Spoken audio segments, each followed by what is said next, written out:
محترم ناظرین، غور فرمائیں، دعا کرنے والے سید الملائکہ حضرت جبریل علیہ السلام ہیں، اور اس پر آمین کہنے والے سید الانبیاء صلی اللہ علیہ وسلم ہیں۔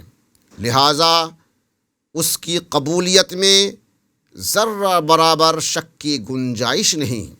لہٰذا وہ شخص کتنا بدبخت اور محروم القسمت ہے جو والدین کی خدمت نہیں کرتے، بغیر کسی عذر کے رمضان کے روزے نہیں رکھتے، اور نبی کریم صلی اللہ علیہ وسلم کا نام اقدس سن کر درود نہیں پڑھتے۔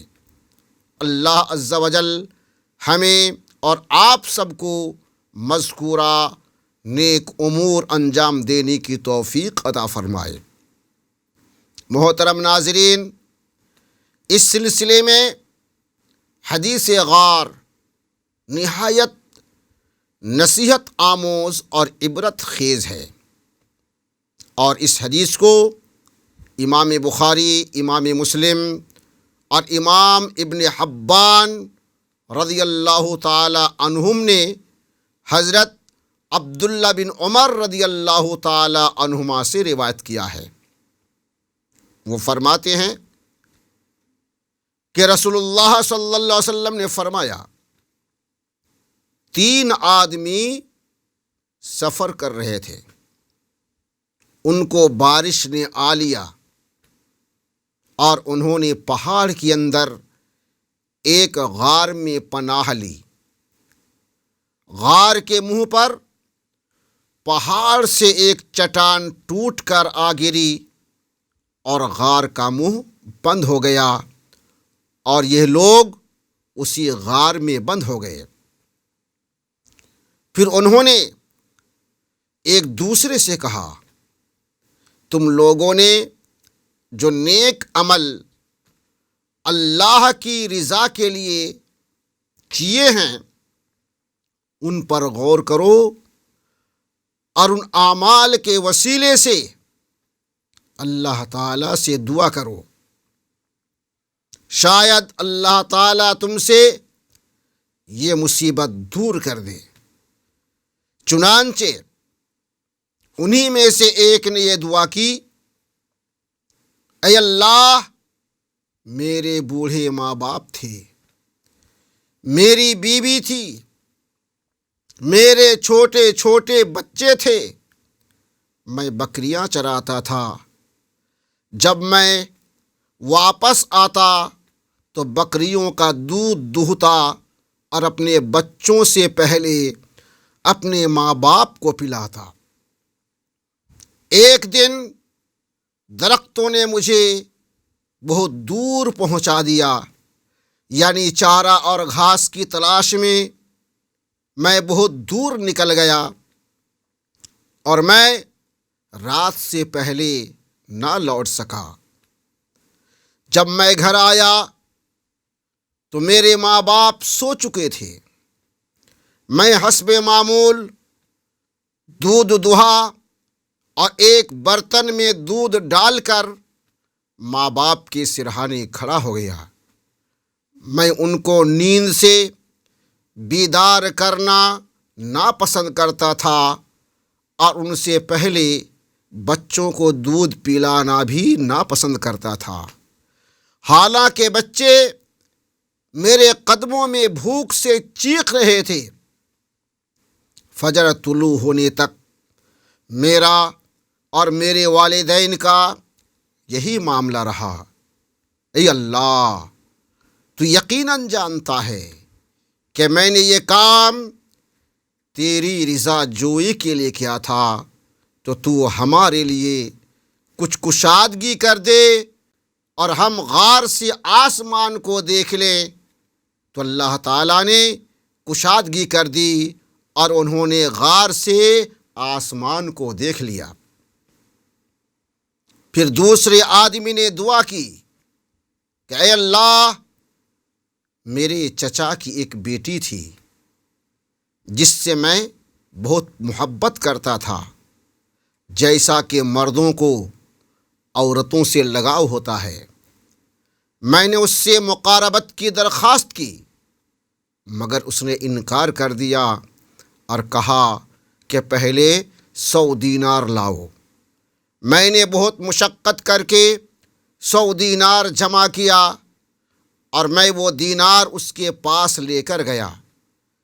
جب میں اس کے ساتھ جنسی عمل کرنے کے لیے بیٹھا تو اس نے کہا، اے اللہ کے بندے، اللہ سے ڈرو اور ناجائز طریقے سے مہر نہ توڑو۔ میں اسی وقت اس سے الگ ہو گیا۔ اے اللہ، بے شک تو جانتا ہے کہ میں نے یہ عمل تیری خوشنودی کے لیے کیا تھا، تو ہمارے لیے اس غار کو کچھ کھول دے۔ تو اللہ تعالیٰ نے غار کو مزید کھول دیا۔ اور تیسرے آدمی نے کہا، اے اللہ، میں نے ایک شخص کو ایک فرق یعنی 8 کلو گرام چاولوں کی اجرت پر رکھا تھا۔ جب اس نے اپنا کام پورا کر لیا تو اس نے مجھے میری اجرت طلب کی۔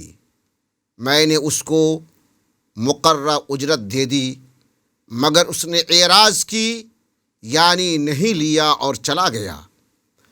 میں ان چاولوں کی کاشت کرتا رہا حتیٰ کہ میں نے اس کی آمدنی سے بیل اور چرواہے جمع کر لیا۔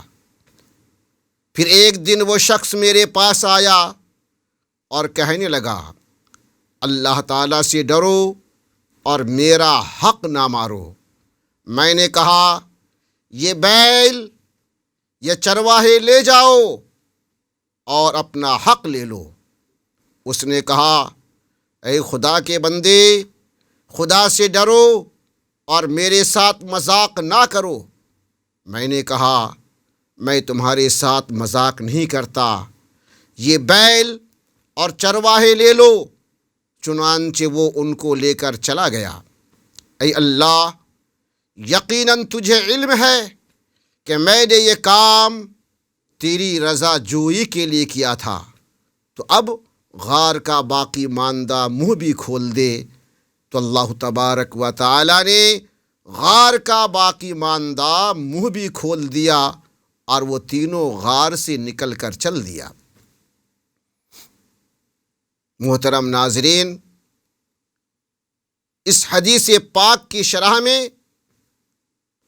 علامہ نووی رحمۃ اللہ تعالی علیہ تحریر فرماتے ہیں کہ ہمارے اصحاب نے اس حدیث سے یہ استدلال کیا ہے کہ انسان قحط سالی یا کسی اور مصیبت میں اللہ تعالیٰ سے دعا کرے اور اللہ تعالیٰ کی بارگاہ میں اپنے اعمال صالحہ کا وسیلہ پیش کرے، کیونکہ ان لوگوں نے اپنے اعمال کے وسیلے سے دعا کی اور اس کی دعا قبول ہوئی۔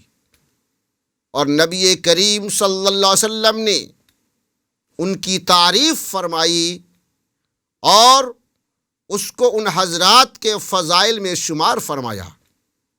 نیز اس حدیث سے یہ بھی معلوم ہوا کہ ماں باپ کی خدمت کرنا، ان کے ساتھ حسن سلوک کرنا اور ان کی ضروریات کو اپنے بال بچوں کی ضروریات پر ترجیح دینا شریعت میں مستحسن ہے، مطلوب ہے۔ اور اس حدیث پاک میں پاک دامنی اور حرام کاری سے بچنے کا بیان ہے، خصوصاً حرام پر قادر ہونے کے باوجود اس کو محض اللہ تعالیٰ کے خوف سے ترک کرنے کا ذکر ہے، اور اس میں کسی شخص سے مزدوری پر کام کرانے، اس کو مزدوری دینے، حسن عہد، امانت داری اور سخاوت کا بیان ہے۔ نیز اس حدیث پاک میں اولیاء اللہ کی کرامت کا بیان ہے، اور یہی اہل حق، اہل سنت کا مذہب ہے۔ محترم ناظرین و سامعین، اللہ تعالی ہمیں اور آپ سب کو تمام برائیوں سے بچائے، اعمال صالحہ کی توفیق عطا فرمائے، اور خوب والدین کی خدمت اور ان کے ساتھ حسن سلوک اور ان کے لیے دعائے رحمت و مغفرت اور ان کے قبور کی زیارت کی توفیق عطا فرمائے۔